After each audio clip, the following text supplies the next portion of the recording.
Terima kasih Bapak Presiden. Bismillahirrahmanirrahim. Assalamualaikum warahmatullahi wabarakatuh. Selamat siang dan salam sejahtera untuk kita semua. Om Swastiastu, Namo Buddhaya, salam kebajikan.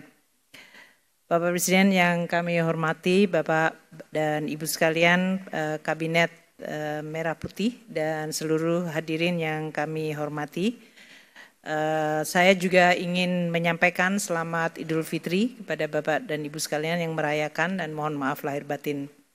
Kami akan melengkapi presentasi dari Pak Menko Perekonomian yang tentu lebih banyak kepada instrumen APBN karena ini salah satu instrumen di dalam pengelolaan ekonomi dan terutama dari sisi makro yang banyak sekali diandalkan pada saat menghadapi shock ataupun guncangan-guncangan. 4 hal yang akan saya sampaikan, pergeseran geopolitik yang sebagian tadi telah disampaikan oleh Pak Menko, tarif perdagangan yang diimplementasikan Amerika Serikat dan dampaknya, resiliensi dari perekonomian Indonesia dan bagaimana kinerja APBN. Ibu Bapak sekalian, kita semua memahami bahwa dunia berubah luar biasa. Pasca Perang Dunia Kedua, di mana pada saat itu negara Eropa porak-poranda dan harus dibangun, memunculkan suatu tekad bersama, terutama di negara-negara Barat, untuk memunculkan suatu institusi-institusi global seperti WTO, IMF, World Bank, di dalam rangka untuk mengelola perekonomian dunia agar bisa membangun kembali pasca puing Perang Dunia Kedua. Sekarang ini seluruh institusi global ini menjadi kurang efektif atau bahkan tidak efektif karena shareholder utamanya yaitu G7 terutama Amerika Serikat sendiri yang melahirkan institusi ini sekarang tidak lagi percaya pada institusi yang dibuat sehingga memunculkan suatu sistem yang sifatnya unilateral.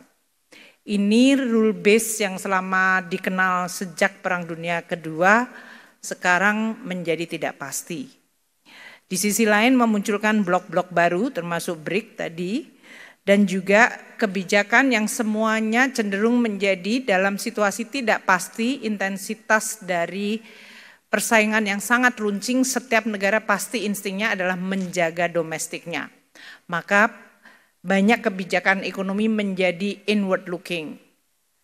My country first, American first, China first, Indonesia first dan yang lain-lain. Karena ini memang pada saat external environment tidak bisa diandalkan, maka yang harus dilakukan adalah menjaga kepentingan nasional. Dan ini sudah disampaikan oleh Bapak Presiden, termasuk tadi di dalam pembukaannya penekanan ini bahkan sebelum Donald Trump menyampaikan Trump tarif atau Liberation Days tarif yang disampaikan minggu lalu. Tadinya kita masih berharap adanya supply chain yang berdasarkan perkawanan, makanya waktu itu muncul friendshoring, nearshoring, sekarang bahkan tidak ada definisi yang disebut kawan atau friend lagi. Karena Amerika terhadap Kanada, terhadap Meksiko, negara yang tergabung dalam NAFTA, ini pun juga yang dibidani oleh Amerika Serikat, sekarang ini di-abandon dan menjadi persaingan yang tidak ada lagi definisi kawan atau lawan. Inilah dunia yang kita hadapi. Kebijakan tarif Amerika menjadikan risiko ketidakpastian yang luar biasa.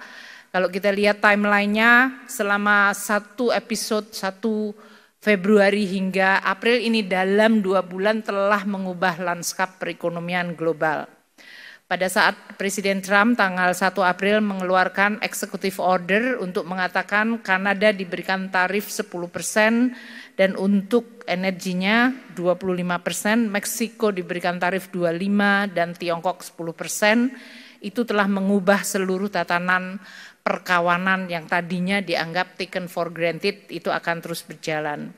Sejalan dengan waktu muncul kemudian retaliasi atau respons dan ancaman tambahan untuk produk tertentu seperti baja dan aluminium. Kemudian muncul executive order yang baru tanggal 4 Maret persis sebulan yang lalu untuk menambah untuk Tiongkok 20% dan Kanada melakukan retaliasi. Timeline ini menggambarkan hanya dalam waktu 1 bulan. Dunia yang tadinya digovern dengan rule base, sekarang tidak ada lagi kepastian. Ini yang menjadi salah satu yang perlu untuk kita perhatikan di dalam kita mengelola ekonomi. Tidak kita terus-menerus terkaget-kaget, namun pada saat yang sama kita tetap waspada. Tarif resiprokal yang disampaikan oleh Amerika terhadap 60 negara menggambarkan cara penghitungan tarif tersebut yang saya rasa semua ekonom yang sudah belajar ekonomi tidak bisa memahami. Jadi ini juga sudah tidak berlagu lagi ilmu ekonomi. Yang penting pokoknya tarif duluan. Karena tujuannya adalah menutup defisit. Tidak ada ilmu ekonominya di situ. Menutup defisit itu artinya saya tidak ingin tergantung atau beli kepada orang lain lebih banyak dari apa yang saya bisa jual kepada orang lain. Itu is purely transactional. Enggak ada landasan ilmu ekonominya. Jadi teman-teman ini ada ICI di sini, mohon maaf tidak berguna Pak ilmunya hari-hari ini. Nah oleh karena itu, karena ini adalah pragmatis, sebetulnya pada saat kita semua dilantik oleh Presiden Prabowo, kita diberikan pembekalan dan pembekalan itu menjadi sangat relevan. Beliau menyampaikan dunia sekarang digovern oleh realis. Jadi pragmatic dan realism rather than theoretical ideology yang selama ini menggovern dunia semenjak Perang Dunia Kedua. Ini menjadi realita yang jauh lebih cepat dan harus kita segera respons. Kebijakan tarif resiprokal direspon oleh berbagai negara seperti yang tadi disampaikan oleh Pak Menko. Tiongkok yang tadinya dianggap akan restrain atau menahan diri justru melakukan retaliasi yang sama kerasnya. Dan ini menimbulkan suatu eskalasi, makanya pemburukan di pasar uang dalam 2 hari terakhir ini karena respons kedua sesudah RRT menyampaikan retaliasi. Sesudah RRT menyampaikan retaliasi, Presiden Trump dengan Twitter mengatakan saya akan menaikkan lagi tarifnya menjadi 50%. So ini adalah eskalasi yang belum berakhir dan karena ini sudah menyangkut presiden dengan presiden, biasanya akan sangat sulit untuk face savingnya. Jadi ini adalah situasi yang harus kita hadapi secara sangat open-minded, pragmatik dan pada saat yang sama kita harus agile, harus cepat. Seperti yang disampaikan Bapak Presiden dan Pak Menko tadi. Policy apa yang bisa kita lakukan segera dan bisa mengoreksi atau menggunakan opportunity harus bisa kita lakukan sekarang. Uni Eropa sebetulnya belum retaliasi tapi sudah ada di dalam paket. Tapi ini sebetulnya untuk salvo pembuka untuk renegosiasi. Kanada sudah melakukan retaliasi. Jadi berbagai negara yang lain mungkin lebih kepalanya dingin dengan pendekatan diplomasi dan negosiasi. Tapi not necessarily hasilnya juga menyenangkan karena seperti Vietnam yang mengatakan promise untuk 0% tarif dikatakan itu tidak memadai karena non tarif barrier juga menjadi salah satu bagian yang menjadi negosiasi. Dengan adanya kenaikan tarif di Amerika Serikat memunculkan sebuah pemikiran atau hal yang akan menjadi reaksinya yaitu terjadinya diversion dari perdagangan. Trade diversion ini yang sekarang sedang dibahas di dunia. Negara mana yang bisa menjadi tujuan ekspor alternatif atau negara mana yang bisa menjadi tempat investasi alternatif untuk kemudian munculnya trade without Amerika atau Amerika menjadi dialienate dan kemudian muncul di antara sisa Amerikanya. Karena memang Amerika di dalam perdagangan dunia plus RRT itu hanya menjelaskan sekitar 25% dari global trade. Jadi 75% sebetulnya bisa berdagang di luar 2 negara besar itu. Namun pengaruh dari spillover 2 negara tidak bisa juga dianggap enteng. Peluang Indonesia untuk take over karena beberapa negara, Vietnam, Bangladesh, Thailand, China yang rate dari reciprocalnya dari Amerika itu lebih tinggi yaitu 34, 36, 37 bahkan 46. Tapi kita juga tahu banyak negara di sekitar kita atau yang mirip dengan kita yang tarifnya juga lebih rendah. Filipina hanya 17%, Malaysia 24%, Korea Selatan 25%, dan India hanya 26%. Jadi di dalam tabel ini kita bisa menggambarkan komoditas apa yang potensi kita akan bisa menjadi pemasok baru, atau kita akan dikalahkan oleh yang tadi tarifnya lebih rendah. Ini yang menggambarkan betapa pentingnya situasi seperti ini, saresahan ekonomi. Bapak Presiden ingin kemudian bertemu dengan semua stakeholder, karena ini adalah perang bersama. Ini harus bersama-sama antara pemerintah, policy maker, para pelaku ekonomi, dan bagaimana kita meresponsnya. Investor portfolio merespons negatif kebijakan RRT. Kita semuanya hari ini adalah hari pertama pembukaan bursa dan kita sudah melihat Indonesia tadi sesi yang kedua di bawah 8%, 7,7. Kalau kita lihat banyak negara yang indeks harga sahamnya pada tanggal 8 April dibanding 2 April banyak yang koreksinya sangat dalam hingga 14%. Bahkan tadi yang Pak Menko menyampaikan beberapa bisa mencapai di atas 25%. Nilai tukar kita, Pak Gubernur Bank Indonesia sudah menyampaikan juga beberapa langkah bahkan sebelum pembukaan hari ini, dan alhamdulillah kita sekarang sudah bisa turun di bawah 17. Namun dinamika ini seperti harga saham, nilai tukar maupun dalam hal ini obligasi surat berharga itu seperti kita itu seperti shock absorber. Karena shocknya terjadi, ini adalah bentuk respons yang mungkin harus terbiasa kita lihat.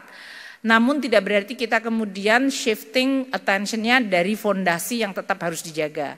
Tekanan di pasar keuangan yang tinggi terakhir ini sebetulnya bukan hal yang baru.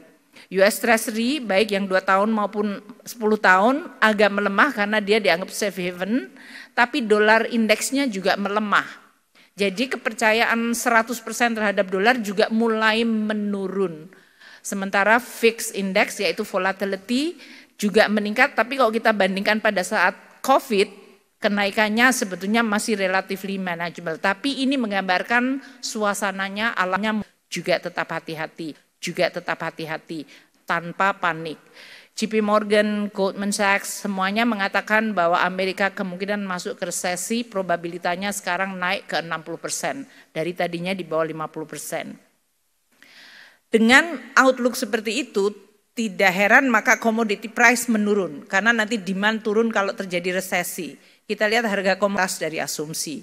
Sementara CPO justru membaik, ini membuat penerimaan negara juga membaik. Copper juga masih relatif bagus, disampaikan Pak Menko, Indonesia masih di atas 52. Berarti kita masih ekspansif. Kemarin kita sempat turun tapi kemudian kita naik secara cepat sekali. Ini menggambarkan cukup resilience dari sektor manufaktur di Indonesia. Ekspor Indonesia untuk pertanian dalam hal ini pertumbuhan year on year-nya 52%, untuk manufaktur 29%. Itu menggambarkan bahwa sebelum tarif Trump kita cukup baik. Dan oleh karena itu neraca perdagangan kita tetap terjaga surplus. Kalau kita lihat dari sisi neraca perdagangan ini, Amerika adalah the second largest. Tapi antara yang the first largest yaitu China, Amerika itu di 23 billion. Dan ini tidak banyak berbeda dengan destinasi lainnya. Kalau lihat dari tabel ini, Indonesia punya banyak alternatif sebetulnya. Dalam artian seperti yang dikatakan oleh Pak Menko tadi, bahwa destinasi ekspor kita masih bisa kita diversify. Dan attachment atau dependensi kita terhadap Amerika tidak terlalu besar dibandingkan negara-negara lain yang tadi disebutkan. Nah, Presiden Prabowo telah menyampaikan bahwa menteri-menteri ekonomi yang sekarang harus menghadapi kondisi perang ekonomi ini, kita di dalam front line-nya harus berinisiatif untuk melakukan reform dan deregulasi. Karena kejadian shock seperti ini bukan pertama kali di dalam sejarah kita. Kita pernah mengalami pada tahun 80-an, waktu itu shock minyak dan perang. Kita juga menghadapi kondisi global economic shock tahun 2008-2009, 97-98 kita menghadapi krisis ekonomi. Belajar dari semua shock ini, pada saat terjadinya shock justru ini menjadi opportunity untuk mereform dan melakukan deregulasi. Jadi berdasarkan instruksi Bapak Presiden, bahkan sebelum Trump Liberation Day tarif, kita sudah diminta untuk memformulasikan deregulasi, mempermudah seperti yang tadi telah ditekankan oleh Bapak Presiden. Saya sampaikan untuk beberapa yang di area yang pasti banyak teman-teman dari bisnis melihat dan penting karena ini sangat mempengaruhi cash flow dan yang lain-lain. Cortex kita sudah makin membaik, ini akan mempercepat proses pemeriksaan, proses keberatan, dan termasuk validasi dari instansi melalui layanan. Ini membuat nanti dokumentasi menjadi lebih mudah, sehingga segala proses termasuk restitusi menjadi jauh lebih cepat, karena ini termasuk salah satu yang menjadi potensial dari komplain yang muncul dari USTR terhadap Indonesia. Pemeriksaan pajak akan diperpendek 50% waktunya dari 12 bulan menjadi 6 bulan. Dan untuk pemeriksaan wajib pajak yang sifatnya grup untuk transfer pricing yang selama ini membutuhkan 2 tahun sekarang hanya menjadi 10 bulan. Untuk restitusi kami melakukan secara jauh lebih cepat. Untuk yang orang pribadi di bawah 100 juta sama sekali tidak ada pemeriksaan. Untuk yang lainnya dengan adanya Cortex kita jauh bisa melakukan pengembalian lebih bayar PPN secara otomatis. Ini akan sangat mempengaruhi banget dari sisi cash flow dari perusahaan. Kita juga penetapan nilai pabean dan ini juga termasuk yang dikomplain oleh pelaku usaha, termasuk yang dari Amerika. Kita akan menggunakan rentang harga yang berbasis bukti yang valid, jadi ini lebih memberikan kepastian.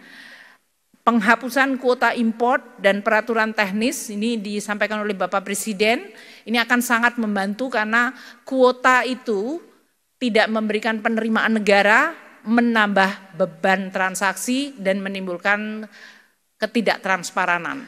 Kalau ini dihapus akan sangat menentukan banget perbaikan dari sisi import ekspor Indonesia. Penyediaan perizinan dan tata niaga import akan disederhanakan berbasiskan IT dan data. Juga pergeseran dari pengawasan border menjadi post border dengan national logistic ekosistem di mana semua transaksi logistik ada di dalam digital teknologi, maka ini akan menurunkan waktu dan biaya logistik. Saat ini 53 pelabuhan dan 7 bandaran sudah terkonek dengan NLI. Sehingga seluruh transaksi itu semuanya digital dan jauh lebih cepat dan pasti. Kita juga mengimplementasikan HICO X-ray, dengan demikian petugas bea cukai tidak perlu harus melihat, membongkar, karena kita sudah bisa lihat setiap kontainer tanpa adanya intervensi dari petugas. Kita juga akan melakukan harmonisasi kebijakan dan administrasi perpajakan dan kepabeanan untuk aktivitas impor dan ekspor. Sehingga antara policy di hulu hingga ke hilir akan lebih sinergi. Ini untuk memudahkan berbagai transaksi restitusi, perbaikan proses kerja dan fasilitas import. Kami juga telah mendapatkan feedback dalam situasi seperti ini mungkin ada perusahaan merger, akuisisi itu perlu untuk lebih cepat dan biasanya ini terhalangi oleh policy karena adanya implikasi perpajakan. Kami sangat terbuka untuk membuka dan melihat aspek perpajakan agar perusahaan-perusahaan yang perlu melakukan merger akuisisi itu jauh bisa lebih agile karena situasi memang mengharuskan begitu. Beberapa fiscal measure ini kalau dihitung berdasarkan imputed tarif adalah sebagai berikut. Kalau perbaikan administrasi perpajakan dan kepabeanan dari mulai pemeriksaan pajak, restitusi pajak, perizinan, ini ekuivalen mengurangi tarif hingga 2% sendiri. Jadi ini adalah reform yang bisa kita lakukan di pajak bea cukai hanya dari sisi administratif penyederhanaan akan mengurangi beban. Jadi kalau tadi dunia usaha akan kena 32%, ini bisa dengan berbagai reform 2% lebih rendah.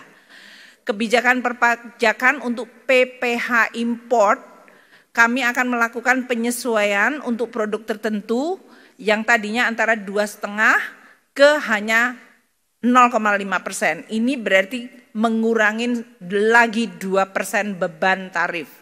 Jadi anything yang bisa ngurangi tarif karena sudah adanya beban tarif selama belum turun dari Amerika kita akan coba lakukan. Penyesuaian tarif biaya masuk produk import yang antara 5 hingga 10% menjadi 0 sampai 5% ini berarti mengurangi lagi 5% beban tarif. Ini untuk produk-produk yang berasal dari Amerika Serikat yang masuk dalam Most Favored Nation. Untuk tarif beasiswa karena kita sering ngasih beasiswa, mohon maaf. Bea keluar untuk CPO kita juga akan lakukan adjustment, ini juga ekuivalen mengurangi beban hingga 5%. Dan trade remedies, ini termasuk Menteri Perdagangan, Pak Menko Perekonomian semua minta agar bea masuk anti dumping, imbalan safeguard bisa dilakukan dan dipercepat hanya dalam waktu 15 hari. Itu akan kita lakukan bersama dengan KL yang lain. Jadi kami akan terus melakukan reform terutama di bidang pajak, bea dan cukai dan prosedur supaya ini betul-betul mengurangi beban sesuai dengan penekanan Bapak Presiden. Ini adalah waktu yang tepat untuk deregulasi dan reform yang lebih ambisius. Banyak dari teman-teman usaha media menyoroti mengenai APBN kita. APBN memang selama ini menjadi salah satu anchor yang terus-menerus kita sampaikan secara transparan. Postur dari APBN kita sampai dengan akhir Maret itu sekarang sudah dalam situasi membaik. Kemarin headline seolah-olah mengatakan penerimaan pajak mengalami kontraksi dan lain-lain. Kenapa kami kemarin menunda melakukan press conference? Karena memang datanya masih sangat liquid, masih dinamis. Karena adanya Cortex, di sisi lain adanya penerapan TER dan juga adanya beberapa perusahaan wajib pajak besar yang melakukan restitusi itu one off. Sehingga tidak ingin menciptakan kepanikan market, kami melakukan presentasi. Kalau kita lihat pada bulan Maret, penerimaan pajak bruto kita sudah turn around. Yang tadinya growth-nya minus 13 bulan Januari, Februari minus 4, ini sekarang sudah positif 9,1. Turning around itu kelihatan sudah mulai baik. Kami hanya ingin menyampaikan bahwa memang dalam 4 tahun terakhir kita lihat pola dari penerimaan pajak dan kita lihat rata-rata Desember, Januari, Februari, Maret itu tahun ini 2025 di 179,7. Lebih baik dari tahun lalu yang 174, lebih baik dari tahun 2023 waktu itu boom komoditi di 167 dan di tahun 2022 tentu itu pasca Covid yaitu 146. Jadi saya ingin memberikan keyakinan bahwa penerimaan pajak masih on track. Karena dalam sebulan terakhir ini dibuat headline untuk membuat seolah-olah APBN tidak sustainable, APBN tidak prudent dan ini akan menjadi berantakan. Tidak, Presiden memang punya banyak program tapi itu semuanya didesain dalam APBN yang tetap prudent dan sustainable. Jadi ini yang menjadi anchor bagi kita untuk menyampaikan bahwa jangan kita semua menambah keresahan yang tidak perlu untuk hal-hal yang sebetulnya fundamentally masih baik.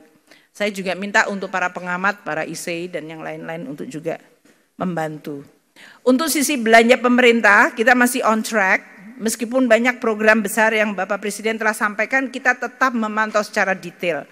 Belanja KL 196 triliun sudah kita lakukan, 16,9. Belanja non-KL itu termasuk subsidi pensiun, ada 217. Kalau kita lihat, prosentase dari belanja kita tidak banyak berbeda. Tahun lalu karena pemilu kita melakukan front loading untuk persiapan pemilu memang persentase belanja adalah di 17,3. Tapi sebelum pemilu year 15,5, tahun ini 15,3. Jadi masih comparable. Masih cukup baik. Untuk pensiun tetap kita bayar, kemarin ada kenaikan pensiun plus THR, kita tetap meningkatkan belanja yaitu tumbuhnya 4%, tahun lalu karena ada kenaikan yang cukup tinggi. Subsidi tadi yang Bapak Presiden menyampaikan subsidi pupuk, coba bayangkan, kita di 2025 sampai dengan Maret sudah mengeluarkan 1,7 juta ton. Dan ini dilakukan secara tepat waktu dan tadi sesuai dengan instruksi Bapak Presiden simplifikasi yang menjelaskan bagaimana kita bisa mensecure panen yang baik. Karena pupuknya datang pada saat memang dia tanam. Tahun-tahun sebelumnya pupuknya datang, ada anggarannya, tapi datangnya terlambat dan hilang. Jadi ini matters a lot. Reform itu sangat-sangat memberikan pengaruh yang luar biasa besar terhadap perbaikan apa yang ada di dalam pelaksanaan. Beberapa dari subsidi BBM, LPG 3 kilo, subsidi listrik, semuanya dari sisi volume mengalami kenaikan. Ini artinya APBN bekerja untuk melindungi masyarakat agar mereka yang bebannya terasa dalam situasi saat ini, mereka mendapatkan perlindungan dari APBN. Belanja pemerintah ke daerah, transfer juga dalam hal ini tetap terjaga dan on track. Ini bahkan yang oleh Bapak Presiden menyampaikan, kalau kita sekarang membelanjakan hampir sepertiga belanja kita ke pemerintah daerah, sudah seharusnya kita melihat setiap rupiah itu harus benar-benar bermanfaat untuk masyarakat. Dari mulai dana desa, dana bagi hasil, dana alokasi umum, dana alokasi khusus, baik itu yang fisik maupun non-fisik. Jadi semua angka di APBN memang dilihat secara lebih teliti. Itu barangkali yang membuat banyak yang tidak comfortable. Tapi ini tujuannya adalah untuk supaya meyakinkan bahwa setiap rupiah bekerja untuk bisa dinikmati oleh masyarakat secara langsung. Pembiayaan APBN, karena banyak yang mengatakan apakah APBN akan defisit dan defisitnya nanti akan berapa. APBN didesain dengan defisit 2,53%. Ini sesuai dengan undang-undang APBN yang sudah disetujui oleh DPR, yaitu Undang-Undang 62 tahun 2024. 2,53% itu artinya defisit 616 triliun.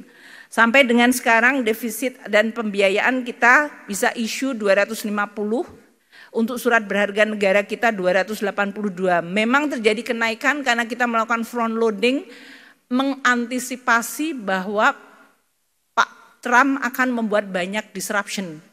Jadi kalau kita melakukan front loading bukan karena kita nggak punya duit, karena kita memang strategi dari issuance kita untuk mengantisipasi ketidakpastian yang pasti akan membuat kenaikan. Jadi dalam hal ini kami ingin menyampaikan bahwa kita akan tetap menjaga APBN dan terutama utang kita secara tetap prudent, transparan, hati-hati. Dan ini yang menyebabkan tadi disampaikan oleh Pak Menko, rating kita tetap terjaga, stable, bahkan outlook-nya pun tetap stable. APBN adalah instrumen untuk membiayai banyak program-program penting. Ketahanan pangan yang Bapak Presiden telah sampaikan tadi. Kita telah memberikan subsidi pupuk 1,3 juta ton di the first 3 months. Ketahanan energi, subsidi BBM, subsidi listrik, makanan bergizi sudah 2,6 juta penerima. Mungkin nanti kita update selalu setiap bulan untuk menyampaikan berapa yang sudah dan nanti Pak Dadan juga bisa menyampaikan. Program-program pendidikan tetap kita jaga. Presiden meminta agar ini tetap dijaga. Bahkan ada inisiatif-inisiatif baru, itu semuanya dibiayai di dalam amplop APBN yang ada. Jadi jangan khawatir tidak jebol APBN-nya. Banyak yang mengatakan apakah APBN-nya jebol? Tidak. Program-program Bapak Presiden ada di dalam ruang APBN yang ada. Program kesehatan termasuk pemeriksaan kesehatan gratis itu sudah dianggarkan di dalam APBN. Pembangunan desa termasuk koperasi desa itu juga nanti akan menggunakan dana desa. Governance-nya yang kita sekarang work out, tapi tidak menambah amplop sehingga kemudian orang menganggap oh akan ada pengeluaran yang akan membuat APBN kita menjadi tidak sustainable. Pertahanan semesta baik untuk alutsista dan juga industri pertahanan dalam negeri itu semuanya ada di dalam APBN kita. Dan Danantara yang di-establish termasuk penggunaan dividen itu sudah kita perhitungkan. Jadi kami ingin menyampaikan bahwa APBN tetap terjaga sebagai anchor confidence karena ini penting sekali. Dan antara dalam hal ini kami dengan Pak Rosan dan Menteri BUMN akan terus bekerja bersama. Seperti yang disampaikan oleh Bapak Presiden, ya harus dikelola secara prudent, transparan karena ini adalah harta untuk anak cucu kita. Kita akan mendesain dengan tata kelola di mana whistleblower ada, oversight cukup kuat, dan penekanan untuk tidak ada konflik kepentingan dan bebas korupsi. Untuk program-program yang sudah diidentifikasi tetap akan dilihat secara profesional, sehingga tujuan yang baik dilaksanakan dengan baik dan dapat dikelola dengan amanah dan accountable.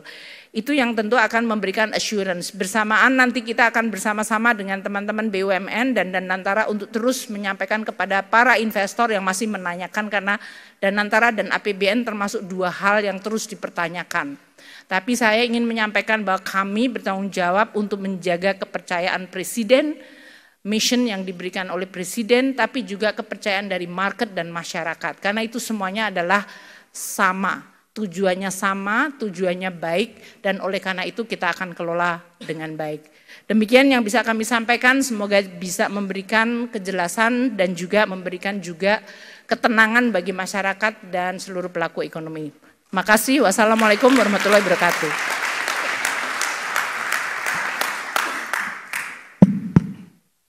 Terima kasih.